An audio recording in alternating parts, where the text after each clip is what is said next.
आपण माने जानते कि नारीर सबुठारु पवित्र अंग कोउटा। आपण माने कोन जानते कि जे भाग्यशाली नारी को चिन्हिबे किपरि बा केउ सब लक्षण रु जानिबे जे ये होउची जणे भाग्यशाली नारी। तबे ए विषय जानिबा पई दयाकरी भिडियोटी को शेष पर्यंत देखंतु। नमस्कार, मो मनोज दास, स्वागत आपण मानकु आजिकार ए भिडियो रे।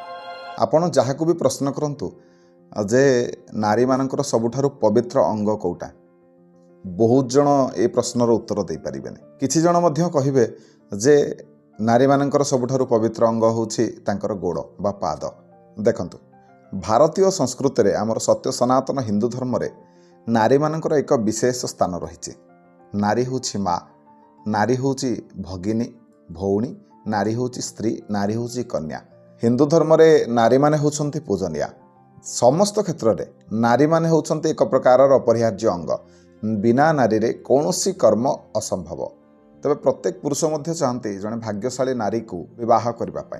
जदि आपणक भाग्य रे जने भाग्यशाली नारी टे पड़ती, जदि आपणकर विवाह जने भाग्यशाली नारी सहित हुए, ताहले कौन हबो ना आपणक जीवन सुखमय हबो आउ आपण माने उन्नति करिवे। तबे सामुद्रिक शास्त्र रे नारी मानकर चुट्टी ठु आरंभ करिकी पादर नख पर्यंत ये समस्त विषय रे सबु जिंस भल लक्षण विषय रे सूचना दिया जाइछि।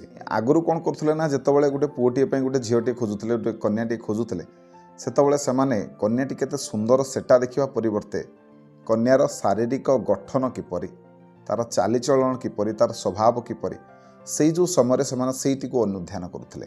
तामाने चिंता करंतु, आमर ए जो प्रथाटी पूर्वरु प्रचलित। तेबे एबे भी आपण माने सामुद्रिक शास्त्र अनुसार आपण माने मध्य प्रत्येक व्यक्तिर चरित्र लक्षण स्वभाव शारीरिक गठन रु आपण माने से विषय रे ता विषय रे आपण माने जानि परिबे।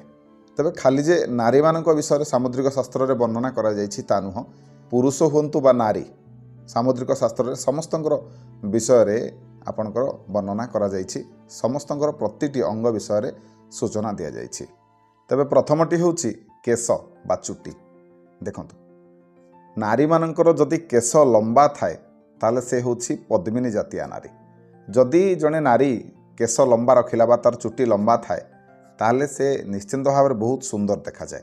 आपण माने आमर देवी मूर्ति मानक मध्य देखिथिबे। माँ लक्ष्मी को देखंतु, भगवती देखंतु, माँ दुर्गा देखंतु, जहाँ को भी देखंतु, काली देखंतु, जहाँ को देखंतु, समस्तंकर आज्ञा चुट्टी लंबा।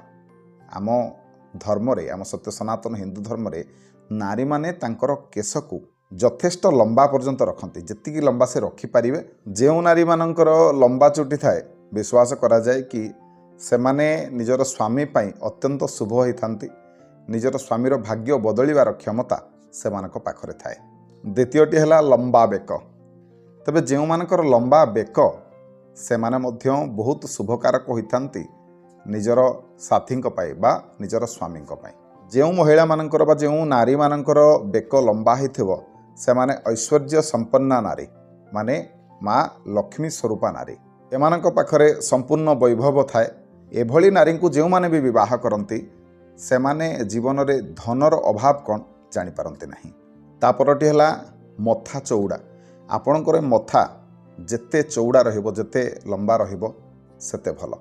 जदि आपणकर हाथर 3टी किंवा 4टी आंगुली जदि आपणकर मथारे हो जाउछि, सेतिकी चौड़ा अच्छे आपणकर मथा, ताहले यह बहुत भल। तबे जो मानकर छोट मथा सेमानक पाखरे कौन ना गोटे डिसीजन नबारे सेमाने असमर्थ होइथांती। सेमानकर भाग्य सदा सर्वदा कमजोर होता है। किंतु जो मानकर लंबा माथा, चौड़ा मथा, सेमाने जीवन रे प्रत्येक मुहूर्त उन्नति करती एवं तांकर जीवन साथी पाई सेमाने सौभाग्यशालिनी होइथांते। एई चौड़ा माथा को मध्य गजमस्तक बोली कहा जाए, जहाँकि बहुत शुभकारक। एभली नारीर स्वामी को समाज रे मान प्रतिष्ठा एवं पदवी प्राप्ति होता है।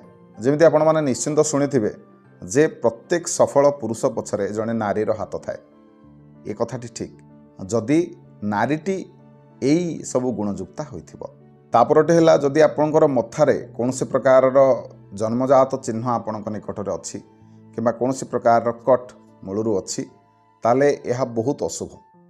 एभली जदि आपणकर देहर चिन्ह अच्छी, मथार चिन्ह अच्छी, ताले एमाने साधारणतः भाव में ସ୍ୱାର୍ଥୀ ମଣିଷ କୋଉଠି ନା କୋଉଠି। ଏବଂ ଏମାନଙ୍କ ସ୍ୱଭାବ ହେଉଛି ବହୁତ ରାଗି ସ୍ୱଭାବର। ଏମାନେ ପ୍ରତ୍ୟେକ କଥାରେ ଚିଡ଼ଚିଡ଼ ହେବା, ହଠାତ୍ ରାଗିଯିବା ଏମାନଙ୍କର ଏକ ସାଧାରଣ ଲକ୍ଷଣ।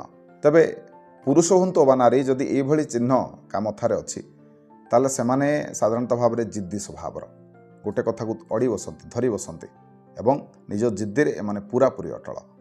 ଆଉ ଯଦି ଆପଣଙ୍କର ଏଇ ଯେଉଁ ମଥାରେ ଏଇ ଯେଉଁ ଚିହ୍ନଟି ଯଦି ଜନ୍ମଜାତ ନ ହେଇକିରି ଆଉ ଜନ୍ମ ପରେ ସେମାନେ କୌଣସି ଦୁର୍ଘଟଣାର ଶିକାର ହେଇକି ଯଦି ସେମାନଙ୍କର ମଥାରେ କେଉଁଠି କିଛି କଟ୍ ଲାଗିଲା ଆଉ ତାର ଚିହ୍ନଟି ରହିଗଲା, ତାହେଲେ ନିଶ୍ଚିନ୍ତ ଭାବରେ ଆପଣଙ୍କର ମଙ୍ଗଳ ଖରାପରେ ଅଛନ୍ତି ବା ମଙ୍ଗଳଙ୍କ ଦୋଷରୁ ଆପଣଙ୍କୁ ଏଭଳି ସମସ୍ୟାର ସମ୍ମୁଖୀନ ହେବାକୁ ପଡ଼ିପାରେ। ସାଧାରଣତଃ ଭାବରେ ଛୋଟବେଳୁ 12-13 ବର୍ଷ ପର୍ଯ୍ୟନ୍ତ ଏଇ ଭିତରେ ଯଦି ଆପଣଙ୍କର କୌଣସି ଦୁର୍ଘଟଣାବଶତଃ ଯଦି ମଥାରେ ଏଭଳି ଚିହ୍ନ ରହିଲା, ତାହେଲେ ଜାଣିବେ ଏହା କେବଳ ମଙ୍ଗଳଙ୍କ ସ୍ଥିତି ଖରାପ ଯୋଗୁଁ ହିଁ ହେଇଛି। ଏଭଳି ଲୋକମାନଙ୍କର ମ୍ୟାରେଡ୍ ଲାଇଫ୍ ସେତେଟା ସଫଳ ହୁଏନି। ସେମାନଙ୍କ ଭିତରେ ବିବାଦ ଦେଖାଦିଏ, ନିଜ ସାଥୀଙ୍କ ସହିତ ବିବାଦ ଦେଖାଦିଏ। ତେବେ ଯେଉଁମାନଙ୍କର ବି ଏଭଳି ଚିହ୍ନ ରହିଛି, ଆପଣମାନେ କ'ଣ କରିବେ ନା ପ୍ରତ୍ୟେକ ଦିନ ଚନ୍ଦନ ଲଗାନ୍ତୁ ମଥାରେ। ଏଭଳି କରିବା ଦ୍ୱାରା ଆପଣଙ୍କର ଭାଗ୍ୟରେ ପ୍ରବଳତା ଆସିବ, ଆପଣଙ୍କର ଭାଗ୍ୟ ସୁଧୁରିବ, ଆପଣମାନେ ମଧ୍ୟ ନିଜ ଜୀବନରେ ସୁଖ ଏବଂ ଶାନ୍ତି ଭୋଗ କରିବେ। ପରବର୍ତ୍ତୀ ସଂକେତଟି ହେଲା, ଯେଉଁ ନାରୀର ଶରୀରରୁ ଅଧିକ ଝାଳ ବାହାରେ ଏବଂ ସେ ଯେଉଁ ଝାଳର ଗନ୍ଧ ଅତି ଦୁର୍ଗନ୍ଧ ହୋଇଥାଏ, ସେଭଳି ନାରୀ, ତା ସହିତ ଅଧିକ ଲୋମଯୁକ୍ତା ନାରୀ। ପ୍ରାୟ ବହୁତ ନାରୀମାନଙ୍କ ଦେହରେ ସେମାନେ ଲୋମଯୁକ୍ତା ହୋଇଥାନ୍ତି। ଲୋମଯୁକ୍ତା ହେବାଟା ଖରାପ ନୁହଁ, କିନ୍ତୁ ଅତ୍ୟଧିକ ଲୋମଯୁକ୍ତା ହେବା ନିଶ୍ଚିନ୍ତ ଭାବରେ ଏହା ଶନିଙ୍କ ଖରାପ ଦୃଷ୍ଟି କାରଣରୁ ହୋଇଥାଏ। ଯେଉଁ ନାରୀମାନଙ୍କ ପ୍ରତି ଶନିଙ୍କର ନଜର ରହିଥାଏ ବା ଶନିଙ୍କର ଦୋଷ ତାଙ୍କ ଉପରେ ପଡ଼ିଥାଏ, ଏଭଳି ନାରୀ ଜୀବନରେ ପ୍ରତ୍ୟେକ କ୍ଷେତ୍ରରେ ଏମାନେ ଅସଫଳ ହୁଅନ୍ତି। ଏଭଳି ନାରୀମାନଙ୍କର ଚରିତ୍ର ମଧ୍ୟ କେତେକାଂଶରେ ଠିକ୍ ରୁହେ ନାହିଁ। ନିଜ ପରିବାରରେ ଏମାନେ ସବୁବେଳେ କଳି ଝଗଡ଼ାର ଶିକାର ହୁଅନ୍ତି। ନିଜ ସାଥୀ ସହିତ ଏମାନଙ୍କର ବହୁତ ସମୟରେ ମନମୁଟାଉ ହୁଏ ବା ସେମାନଙ୍କ ଭିତରେ ଠିକ୍ ଭାବରେ ପଡ଼େନି। ବହୁତ ସମୟରେ ଏମାନଙ୍କ ପରିବାର ଭିତରେ ସମସ୍ୟା ଦେଖାଦିଏ। ଏଭଳି ସ୍ତ୍ରୀମାନଙ୍କ ଦେହରେ ଆଳସ୍ୟ ଟିକେ ଅଧିକା ଦେଖିବାକୁ ମିଳେ। କାହା ଉପରେ ଏମାନେ ମଧ୍ୟ ଏତେ ଜଲ୍ଦି ବିଶ୍ୱାସ କରନ୍ତି ନାହିଁ। ତାପରଟି ହେଲା ସ୍ୱର।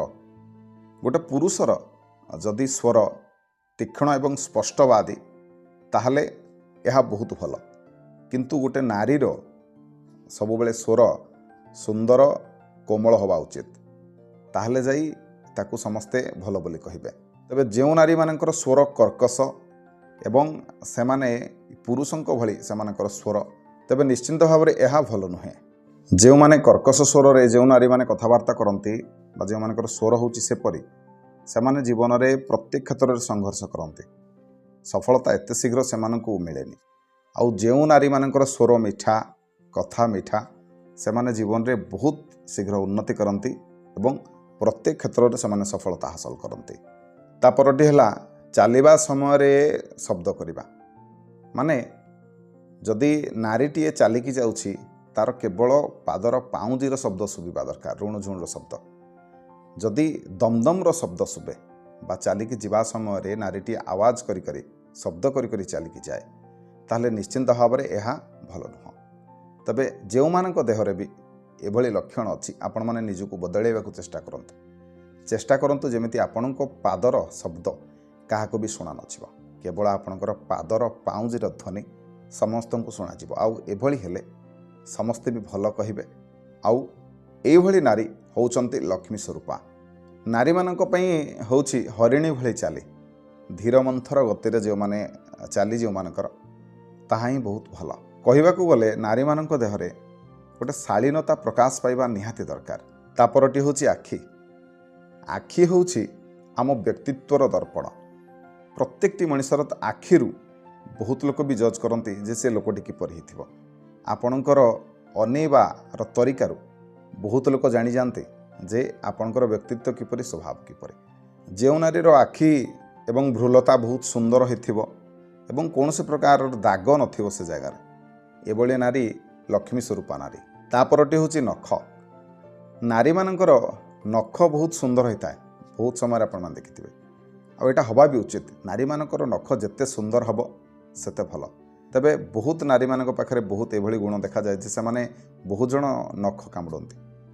ତେବେ ଯେଉଁମାନେ ବି ନଖ କାମୁଡ଼ନ୍ତି, ଆପଣମାନେ ଜାଣି ରଖନ୍ତୁ, ଏହା ହେଉଛି ଦୁର୍ଭାଗ୍ୟକୁ ନିମନ୍ତ୍ରଣ କରିବା। ଯଦି ଆପଣମାନେ ନଖକୁ ପ୍ରାୟ ସମୟରେ ଦାନ୍ତରେ କାଟୁଥାନ୍ତି ବା ଚୋବାଉଥାନ୍ତି ତାହେଲେ ଏହା ହେଉଛି ଦୁର୍ଭାଗ୍ୟ ବୃଦ୍ଧିର ସଂକେତ ବା ଆପଣମାନେ ଦୁର୍ଭାଗ୍ୟକୁ ନିଜେ ସାଦରେ ନିମନ୍ତ୍ରଣ କରୁଛନ୍ତି। ତେବେ ଆପଣମାନେ ମଧ୍ୟ ଠିକ୍ ଭାବରେ ଜାଣିଥିବେ ଯେ ଯେଉଁ ଘରେ ନାରୀମାନଙ୍କର ପୂଜା କରାଯାଏ, ଆଦର କରାଯାଏ, ସମ୍ମାନ କରାଯାଏ, ସେ ଘରେ ମାତା ଲକ୍ଷ୍ମୀଙ୍କର ବାସ ହୁଏ। ଆଉ ଯେଉଁ ଘରେ ନାରୀମାନଙ୍କର ଅସମ୍ମାନ କରାଯାଏ, ନାରୀମାନଙ୍କୁ ଅସଦାଚରଣ କରାଯାଏ, ସେ ଘରେ କେବେ ବି ମହାଲକ୍ଷ୍ମୀ ବାସ କରନ୍ତି ନାହିଁ।